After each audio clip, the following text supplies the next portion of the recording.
नहीं होगा, कभी ऐसा नहीं होगा, कभी ईमान का कुरान का सौदा नहीं होगा। नहीं, ऐसा नहीं होगा, कभी ऐसा नहीं होगा, कभी ईमान का कुरान का सौदा नहीं होगा।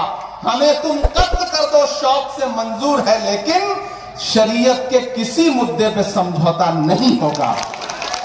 कि हिंदुस्तान का जो आइन हम सभी मजहबी लोगों को, चाहे वो हिंदू हो, चाहे वो मुस्लिम हो, चाहे वो सिख हो, क्रिश्चियन हो, जैन हो, सभी को हिंदुस्तान के कॉन्स्टिट्यूशन में अपने अपने फंडामेंटल राइट्स दिए हैं।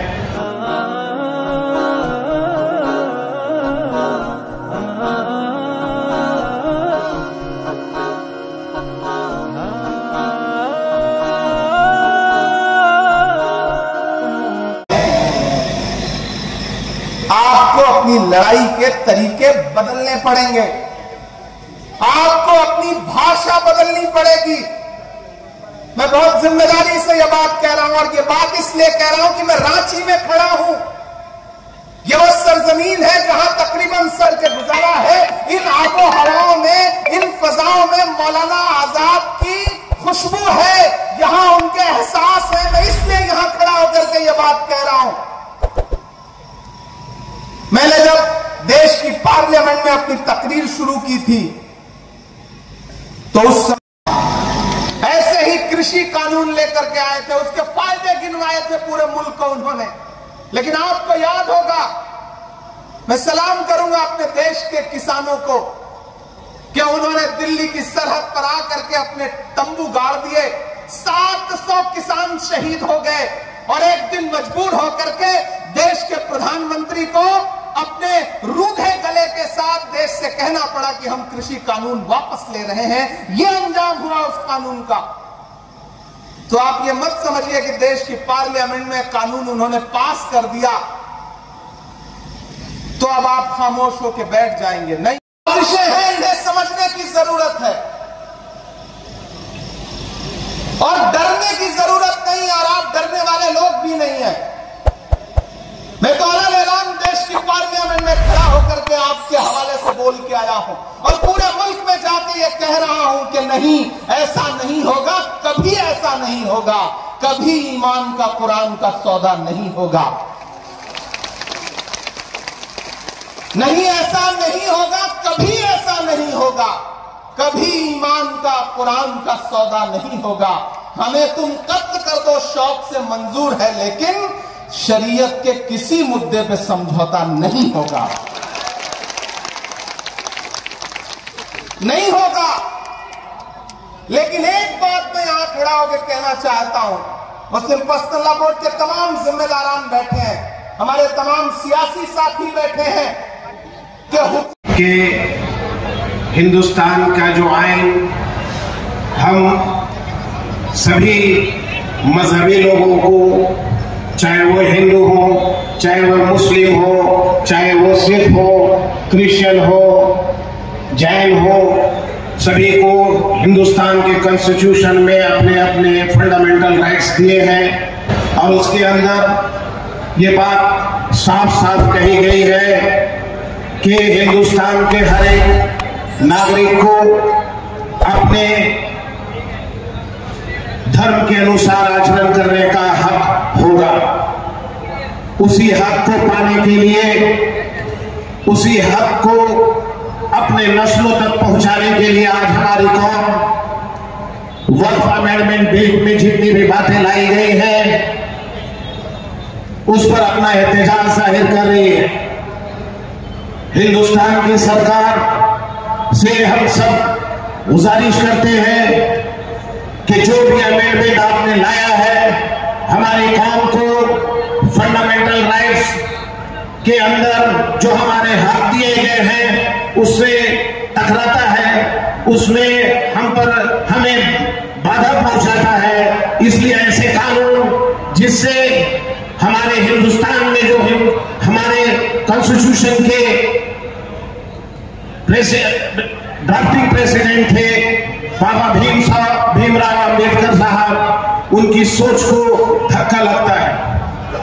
हम गुजारिश करते हैं कि जो भी वक्फ अमेंडमेंट एक्ट के अंदर तरमीम किए गए हैं उसको लागू ना किया जाए।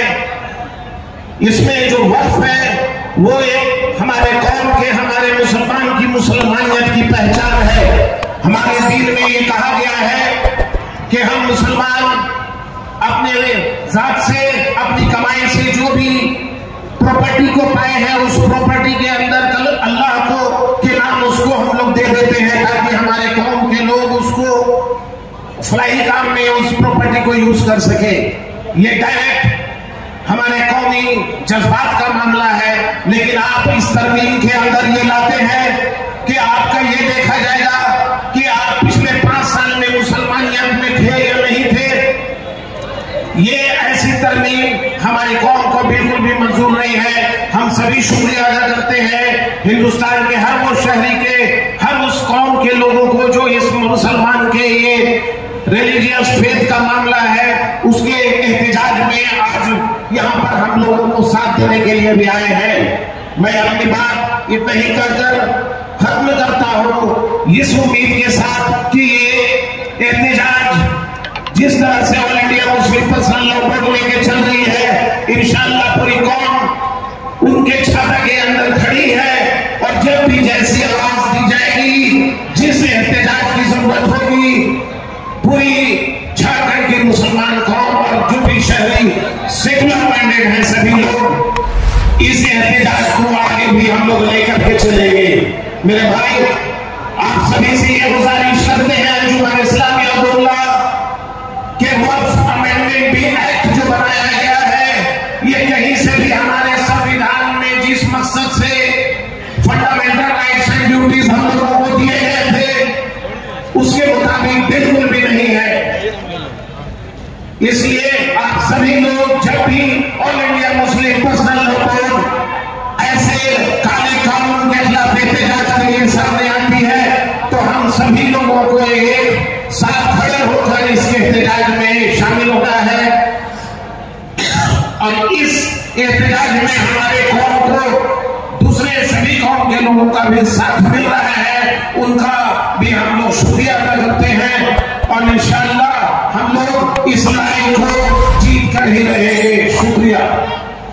मदनी दामद तुम फरमाएंगे जो ऑल इंडिया मिल्ली काउंसिल तेलंगाना के जनरल सेक्रेटरी हैं, अल-बहदुल आली अल-इस्लामी के नायब नाजिम हैं और अल-इत्तिहादुल आलमी जो उलमा मुस्लिमीन दोहा कतर के मेंबर हैं, इमाम फाउंडेशन बरतानिया हिंदुस्तान के सदर हैं। आपसे दरखास्त है कि आप तशरीफ लाएं और आज के इस खूबसूरत प्रोग्राम की निजामत फरमाएं। अल्लाह रब्बुल इज्जत आपके यहाँ आने को कबूल फरमाएं। जज़ाकल्लाहु खैर। मस्जिद की सीढ़ियों के पास सोए हुए मौलाना आजाद को फिर से सजा देनी पड़ेगी कि ये मेरी कब्र है, ये सरकार की जागीर नहीं है।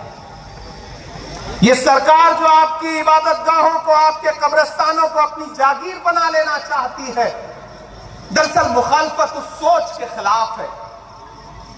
वो जो अमेंडमेंट लेके आए हैं उसमें कुछ अमेंडमेंट इतने खतरनाक हैं कि अगर वो जमीन पर उतर गए और लागू हो गए तो हर शहर में, हर जगह ये सरकार एक अलग तरीके की फिरका परस्ती फैलाना चाहती है। हम लोग उसके खिलाफ पार्लियामेंट में भी लड़ रहे थे, सुप्रीम कोर्ट में भी लड़ रहे हैं।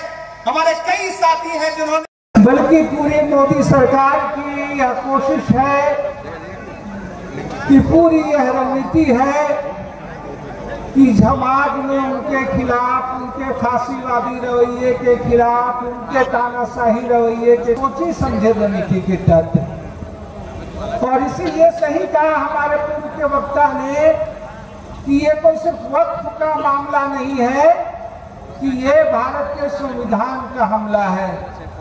लगातार इनकी कोशिश है कि इस देश में, इस मुल्क में अल्पसंख्यक समुदाय के प्रति, नागरिक अधिकारों के